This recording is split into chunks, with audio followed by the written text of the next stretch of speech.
¿Qué tal amigos? ¿Cómo estáis? Bienvenidos un día más a vuestro canal de lectura, de desconexión, como es el enviado, de viajes en el tiempo, hacia la época de Jesús de Nazaret, caballo de Troya. Hoy nos encontramos en una tesitura un poco complicada, a lo mejor lo notáis o no lo notáis, pero se me ha roto el aro de luz, está temblándome la luz y el apoyo también se ha roto, es decir, tengo esto un poquito más bajo de lo normal, no estáis viendo la lámpara en el día de hoy.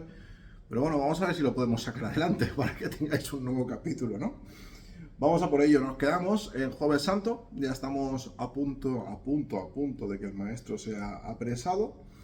Pero antes, Jasón, bueno, pues Caballo de Troya, una de las distintas misiones que tiene, la Operación Caballo de Troya, una de ellas era medir la fisiología del maestro, medir el cuerpo, las extremidades y demás, ese cuerpo tan perfecto, tan ejemplar que tenía el rabí de Galilea, Jesús de Nazaret. Y en ese punto nos encontramos, en ese jueves por la mañana, cuando ya se han despertado del campamento tanto Jesús, los apóstoles y toda la gente que sigue, esa comunidad que seguía a Jesús, y Jasón está en plena medición.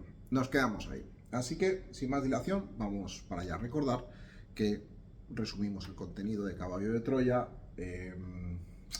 hay partes que me salto. Tenéis el libro en la editorial Planeta, en el enlace del canal, por si queréis, pues eso, acercaros por allí, comprar uno y esas partes que me salto, vosotros leerlas, leer la obra completa. Vamos a por ello, un día más, ¿vale? Decía así: como ya señalé, aquella cuerda totalmente blanca se refiere a la cuerda con la que está midiendo a Jesús. Había sido dividida en centímetros, pero en lugar de numerarlos, cada separación era en realidad una marca de color negro, una circunferencia, para ser más exactos, que rodeaba totalmente el perímetro del cordel. Para poder efectuar los cálculos con exactitud y con el fin de soslayar cualquier tipo de sospecha, Caballo de Troya había ingeniado un sistema de numeración basada en colores y en letras. Cada 10 centímetros de separación correspondiente, en lugar de ser color negro, había sido pintado de acuerdo con los 6 colores básicos del espectro. A partir del centímetro 70, del número 70 y hasta el 100, los colores volvían a repetirse. Es decir, en vez de poner centímetros y demás, Caballo de Troya había puesto colores para así poder directamente ver el tamaño del maestro, ¿no? El orden establecido para dichos colores básicos era el siguiente: de menor a mayor: violeta, azul, verde, amarillo, naranja y rojo. Y a partir del centímetro número 70, como digo, de nuevo el violeta, azul, verde y amarillo.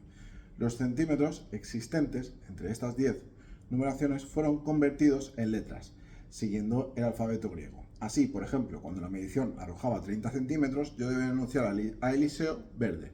Recordar que Eliseo es el acompañante que está en el módulo. Si se trataba de 80 centímetros, azul doble. Si por el contrario eran 41 centímetros, la clave era amarillo alfa, primera letra del alfabeto griego. Sin pérdida de tiempo, empecé por las extremidades superiores, desde el hombro a la punta del dedo medio. La medición arrojó 82 centímetros, es decir, todo el brazo de Jesús eran 82 centímetros. La clave para transmitir aquella cifra fue, por tanto, azul doble y beta. A estas medidas siguieron las de las extremidades inferiores. Perímetros, altura de cabella. Como salta a la vista, el maestro era un hombre de complexión atlética, con un poderoso desarrollo del esqueleto y de su musculatura. Sus extremidades eran largas y el tórax realmente imponente, con unos hombros anchos y sólidos como rocas. La grasa o panículo adiposo era muy escaso, prácticamente inexistente. Recordar que en aquella época el ser humano, el hombre, medía alrededor de 1,50 m, 1,60 m. Estamos hablando de que Jesús medía 1,83 m. Era casi como un gigante entre ellos, ¿eh? Aquí nos viene, bueno, para que os hagáis una idea, nos viene en esta parte, que vamos a obviar, toda lo que viene siendo la complexión de Jesús, como era. Ya os puedo, bueno, son cosas tampoco muy relevantes: cuánto le medían los brazos, cuánto le medían las piernas, las rodillas, la estatura total. Perdón, he dicho 1,83, era 1,81, ¿vale? Y un poco eso. La cabeza se presentaba firme y alargada, con un rostro igualmente alargado en su parte media y un mentón y relieve óseo acentuados. El cráneo, como ya dije, alto y estrecho. Estas características la hacían destacar sobre la media normal de la raza judía de aquella época. Según los estudios de von Lunshan y Renan, entre los judíos de la Rusia del Sur, la altura media oscilaba alrededor de 1,60, que os he dicho, ¿no? Llegando a 1,70 los hebreos de Londres y los judíos españoles de Salónica. El tipo mesocéfalo de Galilea tampoco era frecuente. Entre los hebreos de la Rusia del Sur, por ejemplo, el porcentaje de individuos braquicéfalos de cráneos cortos era de un 81%, alcanzando los mesocéfalos un 18% y un dococéfalos un 1%. Vaya nombres, ¿eh? Entre los judíos de Salónica, expulsados de España. Los dolicocéfalos suponían el 14,6 y los braquicéfalos un 25%. Está hablando de las formas del cráneo. Ojo, ¿eh? El cráneo de Jesús era alargado. Además de por su considerable estatura, 181 centímetros, Jesús de Nazaret llamaba la atención por su perímetro torácico, más grande que la media de sus compatriotas. Esta tipología atlética encajaba además considerablemente con el temperamento enequético descrito por Mauth. Escasa reacción ante los estímulos, movimientos seguros y vigorosos, aunque escasamente pródigos, de mayor fuerza que precisión. O sea, Jesús no era más fuerte que otra cosa. Era, al tener esa fisionomía, era más un cuerpo estilo fuerte, estilo potente, que elástico, ¿sabes? De ese estilo. Fue sin duda una fortaleza física la que pudo contribuir a soportar, en parte, el brutal castigo que le aguardaba. A pesar de todo, como veremos muy pronto, los médicos especialistas de Caballo de Troya jamás pudieron entender cómo aquel hombre logró resistir hasta el final de la cadena de horribles torturas a que fue sometido. Debo confesarlo, aquella parte de la misión fue posiblemente la más ingrata. Durante mucho tiempo, y a pesar de la mansedumbre demostrada por Jesús, tuve la sensación de que, sometiéndolo a citadas mediciones antropométricas, había abusado de aquel hombre. Y aún hoy mismo sigo creyéndolo. Por fortuna para mí, ninguno de los presentes acertó a preguntar por qué me había empeñado en aquella insólita, casi ridícula operación. Claro, daros cuenta que Jesús está desnudo y él se pone a medirlo por todos los lados. Y la gente no entiende, ¿no? No es lógico. La verdad es que desde un principio gozaba entre los seguidores del rabí de fama de hombre extraño, y esto, no lo sé muy bien, pudo justificar quizá mi comportamiento singular en aquella espléndida mañana del jueves 6 de abril. El maestro terminó de vestirse y, siguiendo con aquel buen humor, se incorporó al grupo de amigos que esperaban para desayunar. Fijaros cómo era Jesús, era un hombre con muy buen sentido del humor, lo hemos repetido muchas veces. Felipe volvió a repartir el pan, aún caliente, que nos había proporcionado el muchacho, y las mujeres distribuyeron sendos tazones de leche. En el cesto habían también abundante grano tostado, higos secos y una jarra de barro repleta de las famosas pasas de Corinto. Todo ello obsequio de la familia de Juan Marcos, al maestro y a su grupo. ¿Os acordáis? Juan Marcos es el chico pequeño que se queda con Jesús un miércoles. Esta familia va a tener mucho que ver en el devenir de la historia, porque la última cena se hace en casa de ellos, en la casa de la familia de Juan Marcos. El propio niño se encargó de abrir la jarra y, radiante de satisfacción, derramó un buen puñado de aquel fruto negro y brillante en las palmas de Jesús. Después, siguiendo las instrucciones del Galileo, fue repartiendo el resto de las pasas a cuantos nos hallábamos en el huerto. Aquella colación matutina transcurrió en un ambiente distendido. Los apóstoles parecían algo más calmados que la noche anterior, aunque algunos, como Pedro, Tomás y Celotes, no tardaron en descubrir que faltaba Judas.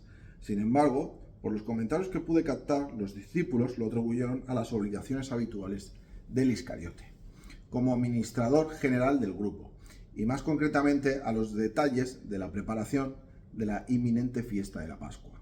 Judas no estaba, pero pensaban que estaba trabajando, como era el administrador del grupo, en otros temas. Ninguno de los allí reunidos, por cierto, sabía dónde y cómo pensaba celebrarla el maestro. En mi opinión, de la vista de los graves acontecimientos que venían produciéndose, en relación con la determinación del Sanedrín de apresar a Jesús, Aquel asunto de la Pascua tampoco les preocupaba excesivamente. Hacia las 10 de la mañana hizo acto de presencia en el campamento José de Arimatea. Le acompañaba uno de sus sirvientes. Al verle, el nazareno limitó a sentarse junto al grupo. Recordad que José de Arimatea es ese familiar, porque era familiar de Jesús, que estaba metido en el grupo del Sanedrín y demás, y renuncian él y 19 al ver que quieren apresar y matar a Jesús. Es un hombre adinerado de la época, ya lo hemos visto. Pero José rehusó amablemente, indicándole que necesitaba conversar a solas con él. El maestro se levantó y ambos se alejaron unos pasos hasta situarse junto a la cuba de piedra destinada a la almazara. El de Arimatea, con el semblante serio, gesticulaba exponiendo a Galileo lo que ya sabía sobre los planes de Judas. Por fortuna, ninguno de los discípulos alcanzó a escuchar el tema de la conversación del anciano y su maestro. Le estaba contando que Judas lo iba a traicionar. José de Arimatea a Jesús. Este le escuchó sin inmutarse, y una vez que José hubo hablado, le tomó por el brazo, iniciando un corto paseo a lo largo del parapeto de piedra. Durante cosa de 15 o 20 minutos, Jesús dialogó con el dimitido miembro del Sanedrín. Esa misma noche, ya madrugada del jueves, José me revelaría las palabras que le había dirigido el maestro durante aquel breve encuentro en el campamento. Más hacia adelante, José le cuenta a Jasón, ya lo veremos, qué le dijo Jesús en esa conversación. La súbita llegada de José de Arimatea y el misterioso cambio de impresiones con el rabí no pasaron inadvertidos para los discípulos. Todos se hicieron lenguas sobre la razón de aquella visita, y la mayoría acertó, a medias. Cuchicheando entre sí, los apóstoles se inclinaban a pensar que algo grave estaba sucediendo y que ese algo tenía mucho que ver con la captura del maestro y con la posible desintegración del movimiento que llevaban entre manos. Y sus ánimos volvieron a tensarse. Finalizada la conversación, José se dirigió a una de las tiendas intercambiando unas palabras con David Zebedeo. Por último, y tras despedirse de todos, se alejó en dirección a Jerusalén. Jesús, que había retornado hasta el grupo que esperaba en torno a la hoguera, pareció algo más serio, y antes de que nadie acertara a preguntarle, pidió a los hombres y mujeres que le acompañasen. Hacia las 10:30, el grupo completo, integrado por unas 50 personas, comenzó a ascenderse por la ladera del Olivete. Yo, algo rezagado, advertí a Eliseo de la dirección que seguía el grupo, en previsión de cualquier aproximación a la zona de seguridad del módulo, claro, hacia la nave de ellos, por si se acercaban. Al llegar a la cima del monte, el nazareno rogó a sus amigos que tomaran asiento y que escucharan sus palabras. Por suerte, la nave se hallaba mucho más al norte. Había tanta inquietud como expectación en las miradas de aquellos galileos. En el fondo, los allí reunidos solo deseaban asegurarse de algo, que el maestro había tomado la decisión, como ya hiciera en otras ocasiones, de retirarse de la jurisdicción de la ciudad santa, evitando así a las amenazantes castas sacerdotales. Pero no fue esto lo que escucharon, aunque el rabí hizo algunas alusiones al poder terrenal. Están todos en el campamento, José de Arimatea ha ido, ha hablado con él, le ha dicho lo que le van a hacer y lo que le quieren hacer, y Jesús coge a su grupo, más o menos unas 50 personas, entre mujeres, hombres y apóstoles, y sube arriba de la ladera del Olivete donde ellos están. Esto es palabra de Jesús ya. Los reinos de este mundo, dijo, entre otras cosas, siendo como son materiales, pueden estimar a menudo que es necesario emplear la fuerza física para la ejecución y desarrollo de las leyes y del mantenimiento del orden. En el reino de los cielos, los creyentes no recurren al empleo de la fuerza física. El reino del cielo, siendo como es una hermandad espiritual entre los hijos de Dios, puede promulgarse únicamente con el poder del Espíritu. Esta distinción del procedimiento no anula, sin embargo, el derecho de los grupos sociales de creyentes a mantener el orden en sus filas y administrar disciplina entre los miembros ingobernables e indignos. No es incompatible ser hijo del reino espiritual y ciudadano del gobierno secular y civil. Es deber del creyente dar al César lo que es del César y a Dios lo que es de Dios. Esa frase tan famosa. No puede haber desacuerdo entre estos dos requisitos, a no ser, aclaró Jesús, que resulte que un César intenta usurpar las prerrogativas de Dios y pida homenaje espiritual y se le rinda culto supremo. En tal caso, solo debéis adorar a Dios, mientras intentáis iluminar a esos dirigentes mal guiados. No debéis rendir culto espiritual a los gobernantes de la tierra, ni tampoco debéis emplear la fuerza física de los gobernantes terrenales. Ser hijos del reino, desde el punto de vista de un mundo avanzado, prosiguió Jesús, dirigiéndome una significativa mirada, debe convertiros en ciudadanos ideales en los reinos terrenales. La hermandad y el servicio, no lo olvidéis, son las piedras angulares de la buena nueva. La hermandad y el servicio, no lo olvidéis, son las piedras angulares de la buena nueva. La llamada del amor del reino espiritual debe probar que es efectiva a la hora de destruir el instinto del odio entre los ciudadanos no creyentes y guerreros del mundo terreno. Pero estos hijos de las tinieblas, con mentalidad material, nunca sabrán de vuestra luz espiritual, a no ser que os acerquéis a ellos. Por ello debéis ser honorables y respetados entre los ciudadanos y entre los dirigentes de este mundo. Ese servicio social generoso solo es la consecuencia natural de un espíritu que vive en la luz.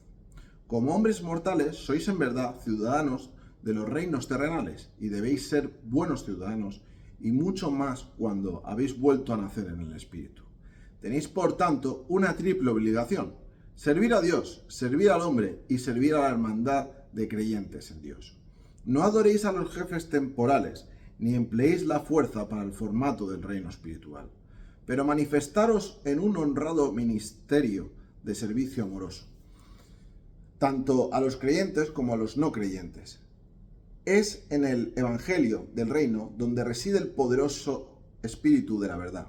Yo verteré sobre vosotros ese Espíritu de verdad, y sus frutos serán poderosas palancas sociales que elevarán a las razas de las tinieblas. En verdad os digo que este Espíritu llegará a ser vuestro fulcro con un poder multiplicador. Desplegad sabiduría y mostrad sagacidad en vuestros tratos con los dirigentes civiles no creyentes.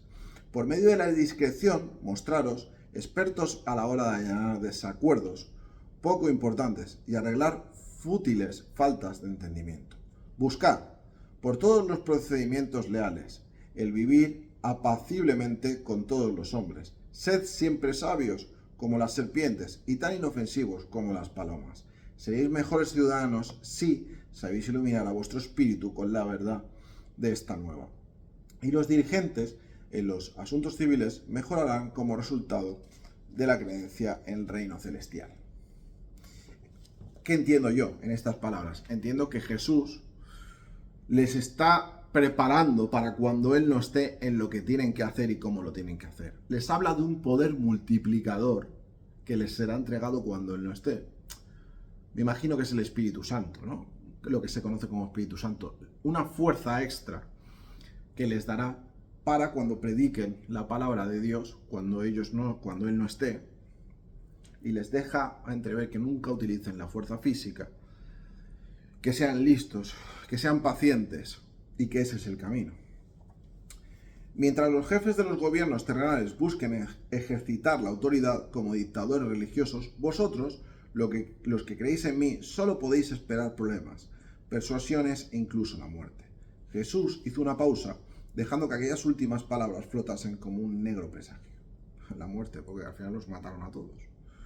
Pero yo os digo, prosiguió el maestro en un tono firme y esperanzador, que esa misma luz que llevéis al mundo y hasta la forma en que padezcáis por ella, iluminará finalmente por sí misma a toda la humanidad y dará como resultado la separación gradual de la política y la religión. Los mataron a todos, pero todos consiguieron hacer su trabajo. O sea, en este momento, los apóstoles, en el momento en que Jesús está vivo, si os dais cuenta, muchas veces no lo entienden o Jesús también se siente incomprendido con ellos. Pero todos hicieron su trabajo de una forma magnífica, porque a todo el mundo ha llegado la palabra de Dios y el mensaje de Jesús. No nítido y perfecto, como desde mi punto de vista estamos viendo aquí, pero sí una parte del mensaje. Se ha conocido quién fue Jesús, ¿no? Gracias a ellos.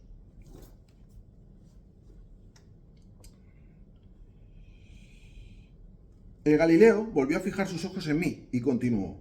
La persistente predicación de esta noticia del reino llevará algún día a las naciones a una nueva e increíble liberación, a una libertad intelectual y a la libertad religiosa. Yo os anuncio ahora que, bajo las próximas persecuciones de los que odian este evangelio de la alegría y de la libertad, vosotros floreceréis y el reino de mi Padre prosperará. Pero no os engañéis, correréis grave peligro cuando en los tiempos posteriores la mayoría de los hombres hablen bien de los creyentes en el reino y muchos incluso, ocupando altos cargos, acepten la buena nueva. Aprended a ser leales al reino, incluso en tiempos de paz y prosperidad. No tentéis a los ángeles que os vigilan. No les tentéis a llevaros por los caminos sembrados de dificultades, como amante disciplina, cuando os dejéis arrastrar por la molicie y la vanagloria. Recordad que estáis encargados de predicar este mensaje, el supremo deseo de hacer la voluntad del Padre, junto con las alegrías supremas de la realización de la fe de ser hijos de Dios. Y no debéis dejar que nada desvíe vuestra atención. Haced que toda la humanidad se beneficie del desbordamiento de vuestro amante ministerio espiritual, iluminando la comunión intelectual e inspirando el servicio social. Pero ninguna de estas humanitarias labores debe ocupar el verdadero objetivo de vuestros corazones, proclamar la buena nueva. No debéis buscar la promulgación de la verdad ni establecer la honradez por medio del poder de los gobiernos civiles, ni tampoco por la promulgación de leyes seculares. Podéis trabajar para persuadir a las mentes humanas, pero nunca debéis atreveros a imponeros. No olvidéis la gran ley de la justicia humana que os he enseñado. Lo que deseéis que otros os hagan, hacédselo vosotros a ellos. Fijaros cuántas cosas estamos viendo, ¿no? en este capítulo. Estamos viendo realmente lo que Jesús... Esto es el mensaje resumido de Jesús. Este es el mensaje que él quería dar. Estas palabras, según os las estoy leyendo, tienen mucho contenido. Mucho contenido. Son las instrucciones de cómo deben transmitir el mensaje y de que todo el mundo se beneficie del mensaje del Padre, realmente. Vamos a seguir un poco más. Cuando un creyente sea llamado a servir al gobierno terrenal, dejad que rinda ese servicio como ciudadano temporal de dicho gobierno, aunque tenga que mostrar todos los rasgos y señales ordinarios de la ciudadanía. Estos han sido realzados por la ilustración espiritual de la ennoblecedora asociación de la mente del hombre mortal con el espíritu divino que habita en él. Si el no creyente llega a cualificarse como un sirviente civil superior, debéis preguntaros seriamente si las raíces de la verdad de vuestro corazón no han muerto por falta de las aguas vivientes de la comunión espiritual con el servicio social. La coincidencia de ser hijos de Dios debe acelerar toda vida de servicio a vuestros semejantes. No debéis ser místicos pasivos o desviados ascetas. No debéis volveros soñadores o veletas cayendo en el cómodo letargo de creer que una ficticia providencia os va a proveer incluso de lo necesario para vivir. En verdad, debéis ser suaves en vuestros tratos con los mortales que se equivocan y pacientes en vuestras conversaciones con los hombres ignorantes y contenidos ante la provocación. Pero también debéis ser valientes a la hora de defender la honradez y fuertes en la promulgación de la verdad y hasta audaces para predicar el reino. Y deberéis llegar hasta los confines del mundo. Esta noticia es vuestra verdad viviente. Os he dicho que es como la levadura en el pan y como el grano de mostaza. Y ahora os declaro que es como la semilla del ser viviente que, de generación en generación, mientras siga siendo la misma semilla viviente, se despliega indefectiblemente en nuevas manifestaciones y crece de forma aceptable, adaptándose a las necesidades peculiares y condiciones de cada generación. La revelación que os he hecho es una revelación viva. El Galileo recalcó estas dos últimas palabras con una fuerza indescriptible.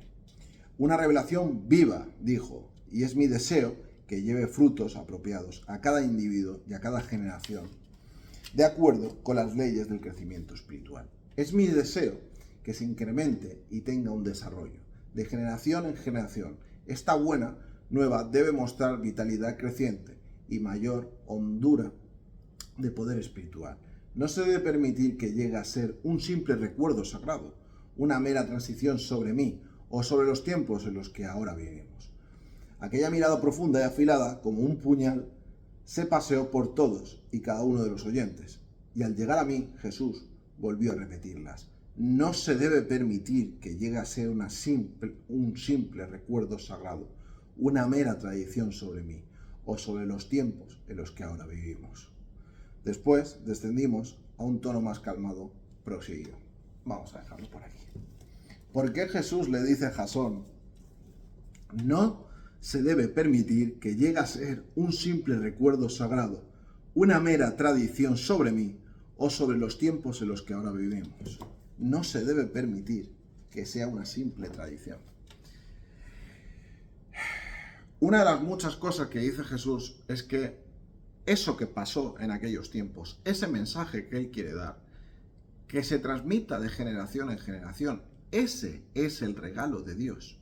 El regalo de Dios es saber que eres libre, que nadie manda sobre ti, que nadie tiene poder sobre ti, que no pueden acabar con tu cuerpo, pero no con tu alma, que es el regalo de Dios. Y todo ese contenido que ha dicho Jesús, poder transmitirlo. Da directrices de cómo actuar, da directrices de cómo no actuar, de ser paciente, de ser sabio, da todas las directrices que tiene que dar para llevar una vida en conexión con el Padre y a la vez transmitirla. Ese es el regalo de Dios. Saber que nunca estás solo. La vida de Jesús en cada momento es un mensaje que deja, porque es un hombre que incluso lo llegaron a matar y por su muerte dio ejemplo con lo que le está diciendo. Esto que le está diciendo no valdría de nada si él a última hora, con todo lo poderoso que era, se salva. Él da ejemplo a cada momento con lo que cuenta. Si lo analizáis, es así. Es así.